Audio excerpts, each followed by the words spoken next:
Boa noite, irmãos. Hoje o nosso tema de reflexão é sobre a ação social da igreja, ou ação diaconal, se assim preferir. Nós sabemos pelo texto bíblico que a principal função da diaconia não é, como geralmente se pensa hoje, a zeladoria da igreja, mas a principal função dela tem a ver com o aspecto social. A diaconia ela nasce em um momento da igreja onde há um conflito econômico, né? As viúvas dos cristãos gentios estavam sendo esquecidas na distribuição do alimento, ali da refeição diária. Isso gerou uma discussão a ponto dos discípulos, dos apóstolos, pedirem para que eles levantassem 7 homens cheios do Espírito Santo, de bom testemunho, para que cuidassem das mesas desse aspecto social. Então, a nossa reflexão tem a ver com essa dimensão social, e então eu gostaria de ler um texto bíblico que está lá no Evangelho de Marcos, capítulo 8, dos versos 1 até o verso 10. Evangelho de Marcos, capítulo 8, dos versos 1 a 10. Diz assim: Naqueles dias reuniu-se outra grande multidão, e não tendo eles o que comer, Jesus chamou seus discípulos e lhes disse: Tenho compaixão da multidão, estão comigo há 3 dias e não tenho o que comer. Se os despedirem em jejum para suas casas, desfalecerão no caminho, porque alguns vieram de longe. Os discípulos lhe responderam: De onde poderá alguém satisfazê-los de pão nesse deserto? Perguntou-lhes Jesus: Quantos pães tendes? Responderam eles: 7. Ordenou ao povo que se assentasse no chão. Tomando os 7 pães e tendo dado graças, partiu-os e deu aos seus discípulos para que estes distribuíssem, repartindo entre o povo. Tinham também alguns peixinhos. Tendo ele dado graças, ordenou que também estes fossem distribuídos. Comeram e se saciaram. Dos pedaços restantes, os discípulos levaram 7 cestos. Eram cerca de 4.000 homens. Então, tendo-os despedido, entrou logo no barco com os seus discípulos e foram para a região de Dalmanuta. Amém. Até aqui no versículo 10. Todas as vezes que se fala desse aspecto diaconal, social da igreja, é muito comum nós ouvirmos distorções no que se refere a essa função por parte de pessoas que tentam cooptar o evangelho à sua visão ideológica. É comum, inclusive, usarem textos bíblicos para justificarem essa cooptação do evangelho por parte da ideologia. Por exemplo, quando Maria unge os pés de Jesus e prepara ele para o sepultamento, e Judas, vendo aquele perfume caro sendo quebrado, diz assim: Isso é um desperdício e esse dinheiro poderia ser entregue, destinado aos pobres. E aí Jesus diz: Olha, os pobres vocês sempre terão com vocês. Ela fez isso preparando para o meu sepultamento. Aí muitos usam essa frase de Jesus, né, os pobres sempre vocês terão com vocês, como se fosse uma espécie de desculpa para se omitir em frente aos desafios sociais. É como se o que Jesus tivesse dito para Judas fosse algo similar a: olha, sempre vai ter pobre e não tem o que fazer. E quando na verdade não é isso que Jesus diz. Quando Jesus diz que sempre haverá pobres, não é porque aquilo é a vontade de Deus, porque Deus deseja que exista miséria. A gente sabe que a miséria, que a pobreza é consequência do pecado humano. Então, Jesus fala no sentido de uma sociedade que não abraça a vontade divina, que não encarna os propósitos de Deus, e é por isso que sempre vai acabar existindo pobreza, porque o ser humano ele se recusa a ouvir os princípios bíblicos, porque o princípio bíblico, a vontade divina, expressa no livro de Deuteronômios é que não houvesse pobreza entre o seu povo. Aos israelitas ele vai dizer no livro da lei que, olha, que para que não houvesse pobres no meio de vocês. Ele estabelece princípios para quê? Para que não houvesse pobreza em Israel, para que todos pudessem ser nutridos, alimentados e desenvolver. E isso aconteceria no momento em que eles de fato submetessem à lei de Deus. E aí a pobreza não ocorreria ali caso eles obedecessem. Então, o propósito de Deus é que não haja pobreza. Mas muitas pessoas acabam usando esse texto, tirando do seu contexto, para justificarem a sua omissão, para justificarem a sua apatia frente ao desafio social da igreja. Mas, por outro lado, existem pessoas que deturpam e instrumentalizam o pobre, e a gente vê isso com frequência, e aliás, isso é um histórico no nosso país, de políticos que trazem esse discurso de ajudar ao pobre, quando na verdade estão instrumentalizando esses pobres, estão usando os pobres para se elegerem, dando alguns benefícios pequenos para que eles nunca consigam uma emancipação genuína e sempre fiquem dependentes e assim continuem elegendo esses políticos corruptos. É muito próximo do que o próprio Judas está falando. Porque João vai dizer que Judas falou aquilo não porque ele se preocupava com os pobres, mas porque ele era ladrão e, sendo responsável pela bolsa, pela administração, vez por outra ele pegava e roubava o dinheiro, né, o que tinha ali para sustentar o ministério de Jesus. Então, João vai fazer uma denúncia dizendo: Judas não se preocupava com o pobre, Judas falou isso porque era ladrão. E a gente vê exatamente essa desculpa para poder saquear o dinheiro público nos nossos dias. Algo muito parecido com o que Judas fazia, a gente vê políticos fazendo. Infelizmente, alguns são eleitos dessa forma e se mantêm no poder, usando o discurso de favorecer o pobre, quando na verdade estão apenas manipulando toda a situação e usando isso para se elegerem, conseguirem um voto dessa gente, mas essa gente nunca se emancipa verdadeiramente, essa gente não cresce, não desenvolve. Então a gente vê pessoas cooptando o evangelho para dentro das suas ideologias, das suas visões, e então é necessário a gente entender qual é o ensino bíblico no que se refere à nossa ação social, né, no que se refere à ação diaconal da igreja. Eu gostaria de destacar 3 aspectos desses 10 versículos que nós lemos, e nós vamos ver um equilíbrio e, consequentemente, um princípio realmente bíblico sobre o nosso papel nisso. Porque sempre o ensino bíblico traz essa saúde, esse equilíbrio, evita os extremismos, e a gente vai ver isso acontecendo exatamente nesse texto. Em primeiro lugar, a gente pode dizer que Jesus, ele compartilha com seus discípulos tanto a sua ortopraxia, que é a prática correta da igreja. Ele compartilha tanto a sua mente no que se refere ao que nós devemos fazer enquanto discípulos, como também o seu coração com os discípulos. Versículo 1 diz: naqueles dias, reunindo outra grande multidão, e não tendo eles o que comer, Jesus chamou os seus discípulos e lhes disse, ou seja, ele vê a situação de uma multidão faminta, que há dias não comia, e ele então chama os discípulos e diz a eles para fazerem alguma coisa. Ele torna os discípulos corresponsáveis, responsáveis com ele em relação ao problema da fome daquela multidão. A gente vê em toda a Escritura essa preocupação com o pobre. Isso não é um discurso de um nicho político. Isso, no que se refere ao papel do cuidado com o pobre, é um discurso da igreja. Aliás, a caridade é algo que deve ser feito com dor no nosso bolso, que é muito fácil também a gente falar de cuidado com o pobre sempre jogando para o outro e não assumindo o nosso papel. A caridade, diz C.S. Lewis, no livro Cristianismo Puro e Simples, ela tem que doer no bolso, né? A gente tem que ter aquela entrega sacrificial, senão a gente não está fazendo caridade, não está fazendo sacrifícios. E hoje é comum também as pessoas serem demagogas, não fazerem, falarem disso sem, de fato, se colocarem como solução. Mas Jesus então está chamando os discípulos e dizendo: olha, esse é um problema nosso. Vocês têm que fazer alguma coisa. Ele diz a eles, ou seja, está trazendo a mensagem correta, o ensino correto, a prática correta para os discípulos. E como eu falei, isso era comum, eles viram isso em Jesus.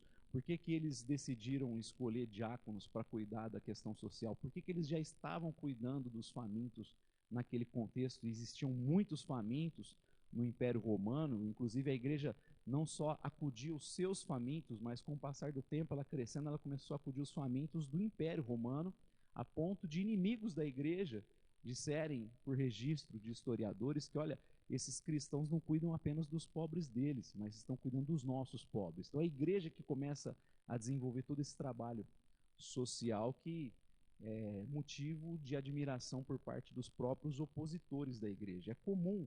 Por que os discípulos então desenvolveram esse cuidado? Porque eles viram isso em Jesus.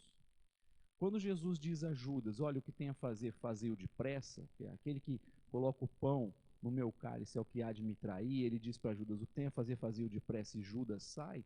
O texto diz que os discípulos pensaram que por Judas ser administrador, ele tinha saído para dar uma esmola para os pobres, tinha dado e foi entregar algumas coisas para os pobres. E por que eles concluíram isso? Ora, porque esse era um hábito comum na vida de Jesus. Era frequente em Jesus isso. Logo, a conclusão por ter visto esse histórico na vida de Jesus. Então, ao ver esse histórico de cuidado, de alimentar o pobre, de não ser indiferente à dor alheia, ao próximo, eles tiveram essa mesma prática em suas vidas. Porque Jesus está aqui comunicando essa prática correta com os discípulos. Ele vê e logo diz aos discípulos: vocês precisam fazer alguma coisa. Olha, essa multidão está com fome. Ele está compartilhando a sua mente com os discípulos. Ele está compartilhando a prática correta com os discípulos. Ele está dizendo: o correto é agir dessa forma. O correto é você sempre se colocar numa situação de proatividade. No Sermão da Montanha, capítulo 7 de Mateus, verso 12, diz assim: façam aos outros aquilo que vocês querem que lhes façam, porque nisso se resume a lei e os profetas. Ou seja, era um ditado que era ensinado na forma negativa naquele contexto, né, nos contextos antigos. Não façam aos outros o que vocês não querem que lhes façam. Jesus coloca na forma positiva: não faça o que você quer que seja feito para você. João, na sua carta, vai dizer: se você vê alguém faminto, você precisa ajudar. Não é só amor de palavras, mas em ação, em obras. E, então a gente vê Jesus compartilhando essa prática. A prática correta é essa. Muitas vezes a gente não incorre nessa prática, por quê? Porque nos acostumamos com os males. Da mesma forma que pessoas não tratam doenças, enfermidades e acabam acarretando na cegueira, que é o caso da diabetes, que se não for tratada, a pessoa pode se tornar cega. Eu creio que muitas vezes a gente vai se conformando com males na sociedade, com uma sociedade omissa, indiferente, corrupta, e a gente vai se tornando cego à dor alheia, né? A gente vai deixando de lado o ensino correto de Jesus, a prática correta, a ortopraxia, que é a prática correta. Mas Jesus está compartilhando também o seu coração com os discípulos, não é só a sua mente. Não é só trazendo uma teoria para a prática da igreja. É assim que vocês devem agir. Mas Jesus também está compartilhando o seu coração. Versículo 2, ele diz: tenho compaixão da multidão. Estão comigo há 3 dias e não tenho o que comer. Ou seja, Jesus está mostrando aqui que sempre o que o moveu foi a compaixão. Ele está se aproximando de Naim, vê uma viúva saindo para enterrar o seu único filho. Não tinha marido para socorrê-la, para sustentá-la, agora perde o seu filho, e o texto diz: Jesus se compadeceu dela. Há uma diferença grande nessas palavras relacionadas ao sentimento, né? A gente tem no português a palavra antipatia, apatia, simpatia e empatia. A antipatia é você ter aversão ao sentimento do outro. Então, é quando você se alegra com a desgraça e a dor alheia, ou quando você fica triste quando o outro está alegre, isso é antipatia. A apatia, que eu acho que é muito comum no contexto moderno, é você ser indiferente ao outro. Cada um viver a sua própria vida e não se importar com nada que acontece ao seu redor. É um sentimento de indiferença, é a apatia, que aliás é o contrário do amor, essa frieza que acomete muitos corações. Por outro lado, existe a simpatia, que é quando você entende a dor do outro. É quando você passa por uma situação similar e fala: eu sei que você passou, já passei por isso. Mas a empatia é algo muito mais profundo. A empatia é quando você entra na dor do outro, é quando você mergulha na dor do outro. É quando você faz do problema do outro o seu próprio problema. Essa é a ideia da empatia, da compaixão. Jesus se compadeceu da viúva, ou seja, a dor dela, o padecimento dela se tornou o seu padecimento. Ele padeceu com ela. Isso é compadecer-se, é compaixão.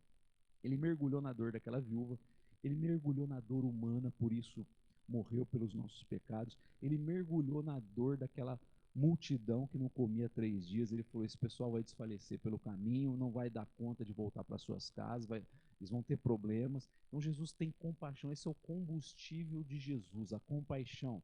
Por quê? Porque toda a prática que nós fazemos, ela não deve ser feita de maneira mecânica, ela tem que sempre externar uma realidade interior.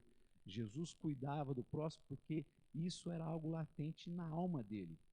Muitas vezes você pode fazer as coisas de maneira mecânica, porque o seu pai te obrigou a arrumar o seu quarto, mas interiormente você não quer fazer aquilo. Mas Jesus nos ensina que todas as nossas ações devem corresponder ao nosso interior. Devemos externar do lado de fora o que é uma realidade do lado de dentro. A gente tem que tornar em ato aquilo que é uma potência. Essa é a ideia que Jesus quer passar. Então ele, em primeiro lugar, vê o problema da fome, ele vê o problema da fome e compartilha com seus discípulos a sua mente e o seu coração. Ele compartilha com seus discípulos a prática correta e o sentimento correto. Tanto a ortopraxia, a prática correta, como a ortopatia, o sentimento correto. É correto o cristão ter compaixão, ter empatia, mergulhar na dor do outro, porque Jesus não ficou indiferente à nossa dor. Jesus entrou na nossa história.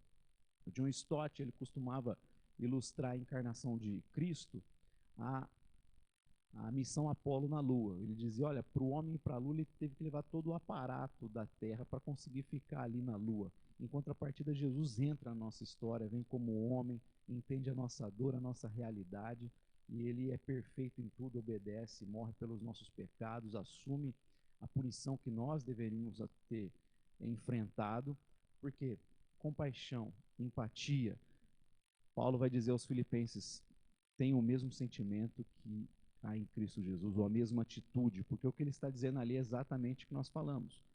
A realidade externa deve ser compatível com a realidade interna. Tem o mesmo sentimento, atitude que houve em Cristo Jesus, embora seja Deus, não se apegou a ser igual a Deus, mas esvaziou-se a si mesmo, sendo encontrado em forma humana, humilhou-se ainda mais, foi obediente até a morte e morte de cruz.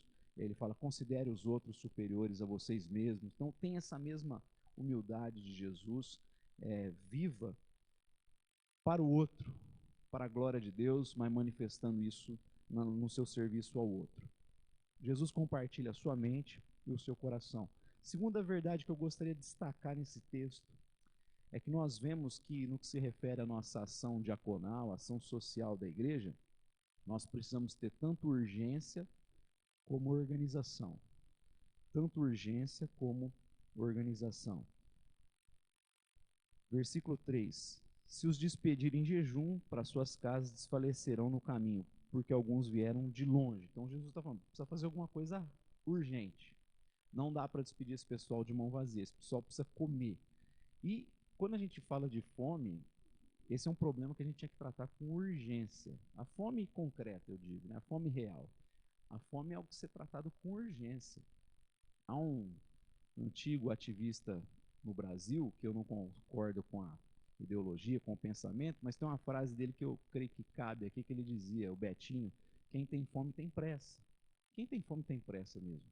Nós precisamos socorrer o mais rápido possível pessoas que estão vivendo em extrema pobreza, crianças que, porque vão passar pela fome, enfrentar esse problema, vão ter retardo mental e vão ter o seu futuro comprometido, não vão desenvolver, como que vão poder competir no mercado, não tem como, por quê? Porque estão sofrendo, vão sofrer as consequências da fome. É por isso que, em relação à fome real, a igreja precisa agir com urgência, com pressa. É urgente esta ação. É claro que é urgente a ação missionária, a proclamação do evangelho, até ela ter uma prioridade em relação a essa ação social. A gente precisa anunciar o evangelho porque a maior carência do homem é o seu pecado, a sua situação de perdição eterna. Então isso é muito mais urgente porque é um problema eterno. Como alguém já criticou esse pessoal assistencialista, cristão, que muitas vezes fala do social, mas omite a questão querigmática, a evangelização, eles vão dizer que tem muita gente mandando as pessoas para o inferno de barriga cheia, né? Porque só dão comida, mas não compartilham aquilo que de fato faz a diferença na nossa vida, que é a mensagem do evangelho. Então, assim, há uma urgência do evangelho, mas há urgência na questão também diaconal. Muitas vezes a gente vai chegar em situações que, primeiro, antes de você sentar e começar a conversar e tratar, a pessoa está precisando de comida, cesta básica, apoio, ajuda. Tem pessoas que estão, de fato, em uma situação problemática e que a igreja precisa entender que há pressa nisso. Não dá para nós prorrogarmos um problema grave se a gente se deparar com ele. E quando eu falo, é bom lembrar, irmãos, que cuidar daquele que é o próximo, né? Tem muita gente que fala tanto hoje em dia, numa perspectiva global, né? Vamos acabar com a fome na humanidade, mas não ajuda o próximo, aquele que está ali, de fato, né? Madre Teresa já dizia que amar a humanidade é fácil, difícil é amar o próximo. Então, essa utopia, essa teorização, abstração que muitos caíram hoje, né, e não arrumam nem um quarto, mas querem arrumar o mundo. Muitos jovens que se tornam ativistas que não arrumam nem seu quarto, mas querem arrumar o mundo. Né, não conseguiram nem entender como funcionam as coisas e querem arrumar o mundo em que eles estão vivendo, porque são alvos de doutrinação de professores e uma série de ladainha que colocam em suas cabeças, em suas mentes, mas não se dão conta quando o próximo está ali. Né? Às vezes o próximo é a mãe que precisa de uma ajuda, lavar a louça para ela, e o cara está querendo resolver o problema do mundo. Então, é fácil amar a humanidade, difícil é amar o próximo. E o próximo, quando a gente se depara, a gente tem que tratar isso com urgência. Como eu falei, que Jesus compartilha a prática correta, é lembrar, o samaritano foi próximo. Né? O sacerdote, o levita não foram próximos, passaram por aquele cara, mas ficaram indiferentes. Então, o que, que é? Cuidar de quem está próximo de você em uma real necessidade, precisa de ajuda. Isso é ser próximo, é ser como o samaritano foi, fazer o que o samaritano fez. O próximo, em situação de fome, precisa ser tratado com urgência, com urgência. Mas precisa ser feito com organização. Não pode ser feito de qualquer jeito. Não pode ser feito num oba-oba, num ativismo político. Não. Primeiro que Jesus está falando isso para a igreja, está falando para os cristãos agirem. Né? Mas, por outro lado, a gente não pode sair fazendo as coisas sem primeiro termos alguns critérios, porque na igreja tinha critério. Tinha critério. Jesus aqui não fez a coisa de qualquer jeito, ele pediu para o pessoal se sentar, fez grupos de 50, de 100, foi tudo organizado, os discípulos saíram distribuindo, foi tudo feito com decência e ordem. Porque às vezes há muita gente bem motivada que quer fazer as coisas até com alegria, quer compartilhar algo, mas faz a coisa atropelando tudo, sem pensar, sem organizar, e acaba que essas coisas minguam no meio do caminho porque não são feitas com critérios. Às vezes, inclusive, acabam alimentando, sustentando oportunismo. Por quê? Porque não teve critério. Então a gente vê no Novo Testamento que a igreja cuidou de muita gente, tanto dentro como fora da igreja. No entanto, haviam critérios, havia organização. Primeira coisa, os apóstolos que eram responsáveis pelo ensino, pela instrução, em dar equipamento para a igreja, nos entregaram o cânon, eles disseram assim, não é certo a gente deixar a oração e o ensino da palavra para fazer o social. Separem homens para fazerem isso. Então já mostra uma prioridade no ministério dos apóstolos, pastores. Então, uma prioridade no que se refere à oração e ensino bíblico. Tem que ter gente para fazer isso. Tem que ter toda uma organização na igreja primitiva. Aí escolheram os homens de bom testemunho. Então, tem algo que não é feito de qualquer maneira. Lá na frente, nas cartas de Paulo, a gente vai ver mais critérios. Paulo, por exemplo, quando fala da lista de socorro às viúvas, que havia essa assistência às viúvas na igreja primitiva, Paulo vai escrever para Timóteo que essas viúvas que são sustentadas pela igreja, elas deveriam ter mais de 60 anos, elas deveriam ter um bom testemunho perante a igreja, então não era qualquer uma, era alguém que mostrou-se cristã, genuína, que serviu os irmãos, que sempre foi alguém que era reconhecida pela igreja como cristã, e que ela não poderia ter família, porque se ela tiver família, a obrigação de cuidado é da família e não da igreja. É ali que ele vai dizer, no capítulo 5, que aquele que não cuida dos seus familiares, no sentido especialmente econômico, é pior que o incrédulo e negou a fé. Pior que o incrédulo e negou a fé. Por quê? Porque isso é algo feito pela família. Agora, se ela não tem família, é a igreja abraçada. Para a igreja não ficar sobrecarregada, ele vai dizer. Então, Paulo está estabelecendo alguns critérios de assistência às viúvas, aos pobres. Não é de qualquer jeito, não é qualquer pessoa, porque toma cuidado com o oportunismo. Às vezes as famílias estão deixando de amparar as suas viúvas e a igreja está sendo penalizada e sobrecarregada com isso. A gente está dando vazão ao oportunismo e Paulo fala, isso é inadmissível. Ele vai dizer isso também aos Tessalonicenses. Por quê? Os Tessalonicenses estavam com a crença de que Jesus voltaria rapidamente e alguns, por ter essa visão demasiado escatológica, eles deixaram de trabalhar, deixaram de produzir e começaram a se tornar um peso para a igreja. E o que Paulo escreve para esses irmãos? Olha, quem não quer trabalhar também não coma. Né? Você está se negando, se recusando a participar da lógica da sociedade, onde todo mundo trabalha para todo mundo. E se vocês não querem viver dentro disso e levantarem os seus recursos, também não vão comer, não vão pesar a igreja, não vão se tornar um peso para a igreja. O que Paulo está fazendo? Critérios para a gente não cair no oportunismo, não sustentar oportunistas. Infelizmente, nos nossos dias, com essa instrumentalização do pobre sendo um histórico no nosso país, do governo do petista, a gente vê pessoas que gostam de estarem nessa posição, pessoas que se tornaram oportunistas, que não precisam, mas vão atrás de alguma verba pública.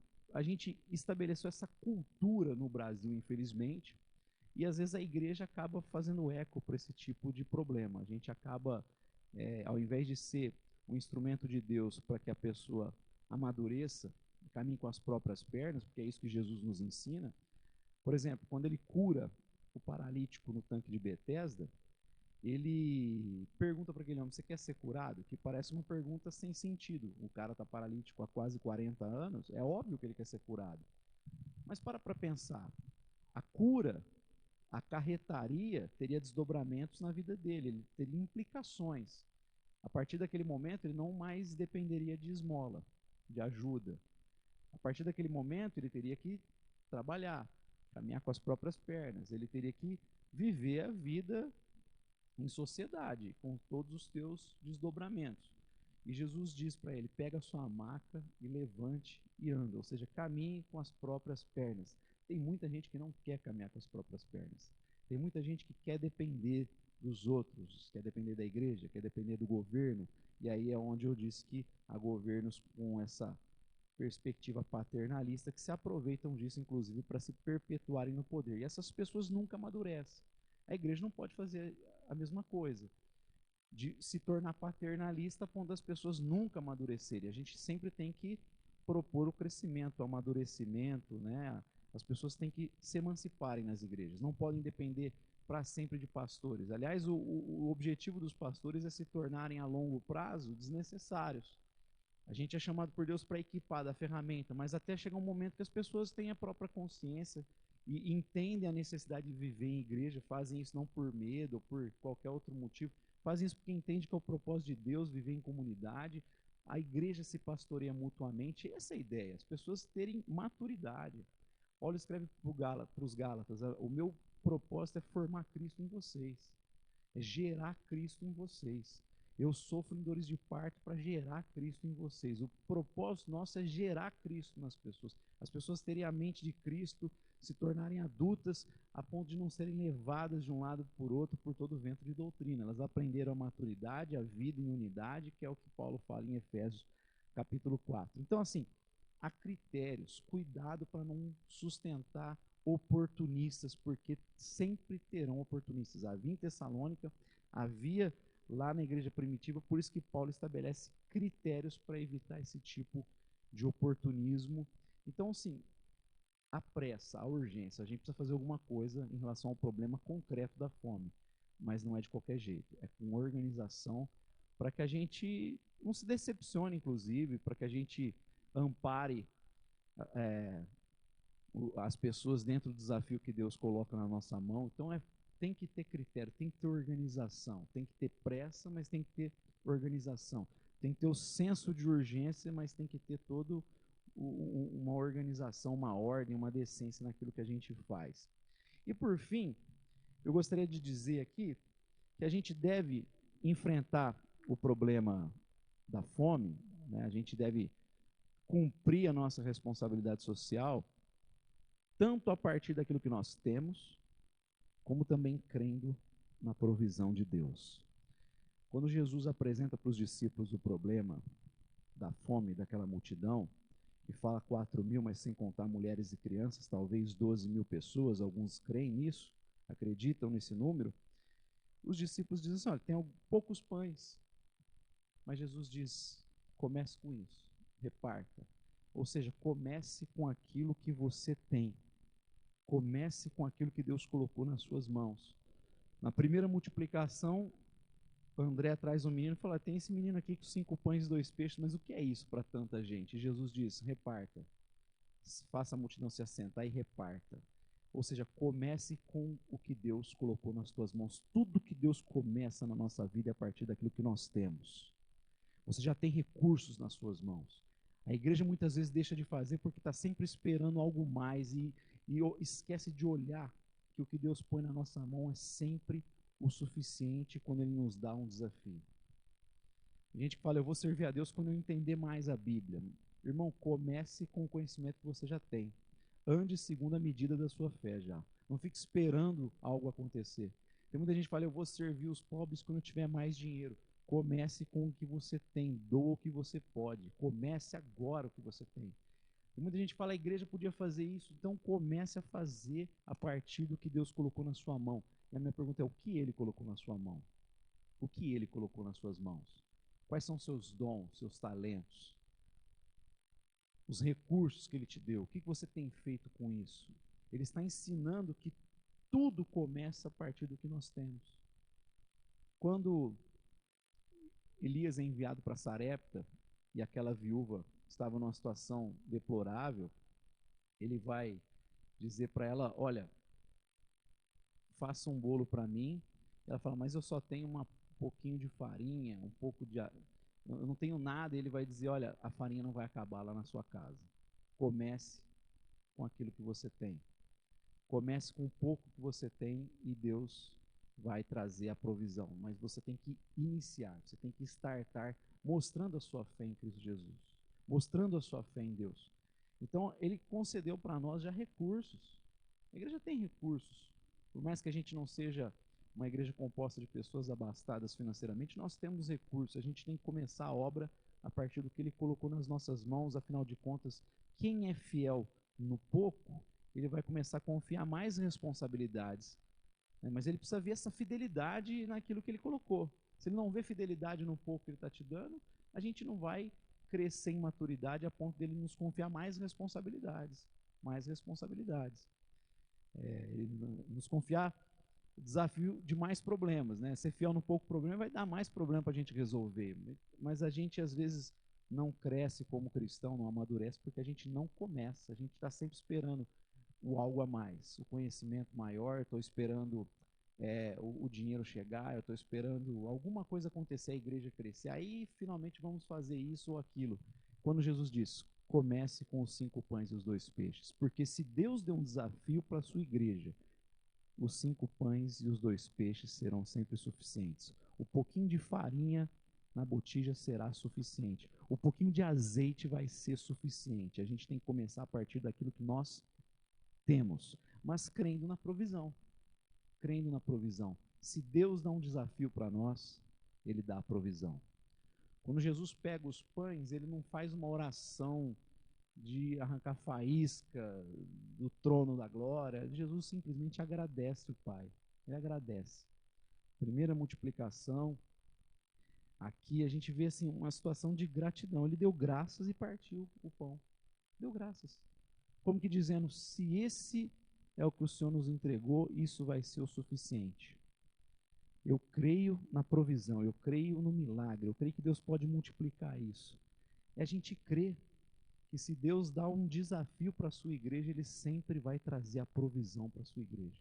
Quando Ele vê a gente comprometido com o pouco, Ele vai abençoar, estender as suas mãos, e esse pouco a gente vai ver crescendo, prosperando e sendo suficiente para suprir, para solucionar aquele desafio que Ele também entregou para nós. Se Deus dá o desafio, Ele dá a provisão. A gente precisa crer nisso. Então começa com o que eu tenho, 5 pães. Ó, aqui tem 5 pães de enfeite certinho, né? 5 pães e 2 peixes. Ele entregou isso, isso vai ser suficiente. Meu irmão, Comece sempre a partir do que ele te deu, porque no meio do caminho você vai ver o milagre da multiplicação.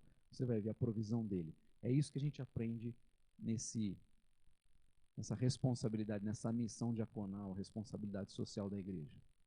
Jesus compartilha a sua mente e o seu coração com os discípulos. É tanto a prática correta como o sentimento correto. Não dá para a gente fazer de maneira mecânica sem aquilo prover de um coração de fato apaixonado, né, desejoso, alinhado ao sentimento de Deus. Não dá para ter só o sentimento também e não fazer. É a mente, o coração é a prática e o sentimento andando juntos.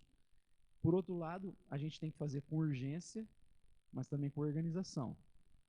Então a gente não pode sair atropelando as coisas, querendo fazer, bem motivado, com pressa, mas fazer tudo errado, sem nenhum tipo de ordem. Não, a gente tem que ter critérios para evitarmos o oportunismo, que é comum em uma sociedade de pessoas que caíram, né, que foram afetados pela queda, pessoas que foram alvos da queda, do pecado original e serão oportunistas. A gente vai lidar com essa situação dia a dia. Então, por isso tem que ter critério, tem que ter ordem, mas isso não é desculpa também para não ter pressa e urgência, encarar como uma missão de urgência para cada cristão. E também a gente aprende aqui nesse texto que a gente começa com o que tem, crendo na provisão de Deus. A gente faz e crê que Deus proverá. A gente até aprende, inclusive, sobre administrar as coisas de Deus, porque o texto diz que sobraram muitos pães. Num outro relato dos evangelistas, vão dizer que Jesus fala para guardar, para não desperdiçar. Você vê que é curioso. Por um lado, ele vem com a provisão, mas por outro, fala para a gente poupar, para não desperdiçar as coisas. Então, a gente tem que saber também administrar. Você vê como que a Bíblia sempre traz esse equilíbrio. Não é sair fazendo que Deus vai prover e não se preocupa. Não, a gente crê no milagre, mas crê também numa prudência, numa administração.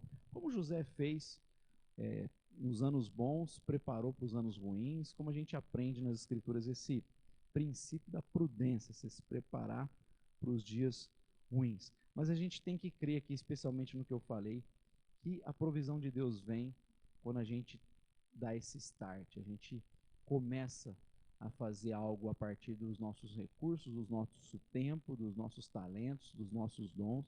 A gente aprende que essa lógica está embutida, inclusive, na própria lei humana, né, da natureza, né, esse que vai e volta, essa lógica retributiva.